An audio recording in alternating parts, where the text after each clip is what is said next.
देखिए ए से बी, यहाँ से ए से बी जो है वो 60 मीटर है ना। तो क्या हम इससे रेडियस निकाल सकते हैं? क्या रेडियस निकाल सकते हैं? निकाल सकते हैं। सोचिए कि यदि पूरा 1 साइकिल होता, ऐसे समझिए कि ये सर्कल है, ये सर्कल है, और उसको ए से पूरा 1 पेरीमीटर यदि करते हैं तो एक चक्कर होता है। यानी हम बोल देते हैं कि अगर 360 डिग्री, 360 डिग्री जो है उसमें जो है, अगर पूरा 360 डिग्री मतलब होता है एक चक्कर, तो उसमें जो डिस्टेंस कितना है, यहाँ से यहाँ तक पूरा डिस्टेंस कितना है? 1 पेरीमीटर, 2 पाई आर। ठीक है ना। तो एक डिग्री में कितना डिस्टेंस होगा? 2 पाई आर बाई 360 डिग्री। तो ये 135 डिग्री में, यानी 135 डिग्री में कितना डिस्टेंस हो जाएगा? ये ए बी डिस्टेंस कितना होगा? तो 2 पाई आर बाई 360 इंटू 135, जो कितना दे रखा है? 60 मीटर, है ना। तो रेडियस के टर्म में इसको लिख लेते हैं। तो कितना हो जाएगा? 2 से काटेंगे तो 180 हो जाएगा, है ना। अब इसको हम काट दें कितना से? 5 से काटते हैं। 5 दूना 10, 5 सत्ते 35, 5 तिया 15, 5 छक्का 30, 9 तिया 27, 9 चौका 36, यानी जो डिस्टेंस आएगा वो आ जाएगा 3 pi r by 4, 3 pi r by 4, जो कि कितना है? 60 मीटर है। तो यहाँ से हम बोल सकते हैं कि जो रेडियस है वो कितना हो जाएगा? 103 से इसको 20 काट देते हैं तो 80 बाई 20 चौका 80 बटा पाई है। ये रेडियस आ गया, ये रेडियस आ गया। ठीक है ना। अब ये रेडियस आ गया तो अब बता, डिस्प्लेसमेंट बताना है। डिस्प्लेसमेंट क्या हो जाएगा? डिस्प्लेसमेंट है कितना? डिस्प्लेसमेंट है यहाँ से ऐसे, ये है डिस्प्लेसमेंट। वो कैसे निकलेगा? जरा इसको फिर से फिगर बनाते हैं, है ना। फिर से फिगर उसको बनाते हैं हम। मान लीजिए सर्कल है, यहाँ से यहाँ पहुँच गया है, ए से बी पहुँच गया है, तो ये कितना है? 135 डिग्री। डिस्प्लेसमेंट क्या होगा? दिस इज शॉर्टेड डिस्टेंस, यही होगा डिस्प्लेसमेंट, है ना जी। अब ये एंगल कितना है? 135 डिग्री।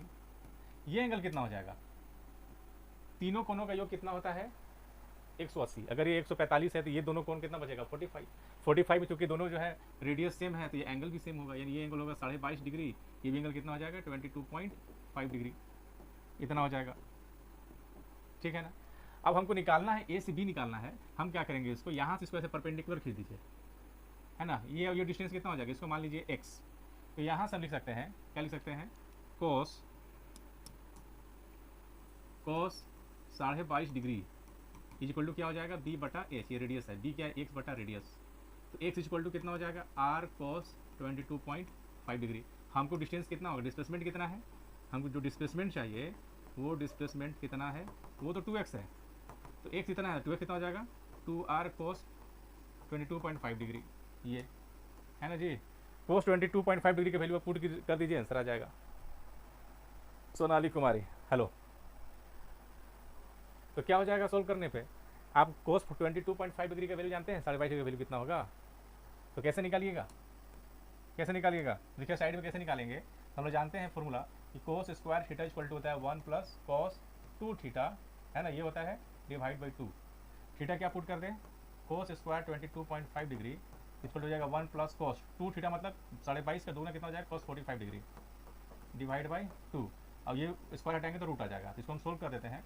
इसको सोल्व करेंगे तो ये आ जाएगा 1 plus cos 1 by root 2 divide by 2, यानी इसको और सोल्व करें आगे, ये हो जाएगा √2 + 1 डिवाइड बाई 2 √2।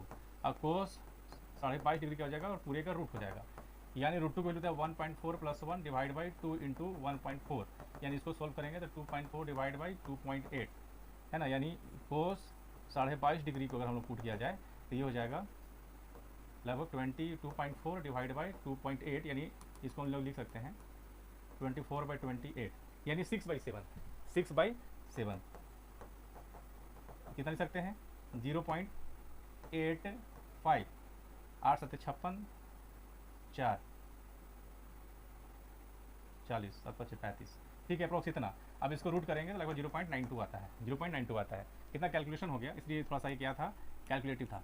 तो डिस्प्लेसमेंट का वैल्यू कितना हो जाएगा? 2, आर का वैल्यू कितना है? 80/पाई, और इसका वैल्यू कितना है? 0.92, है ना।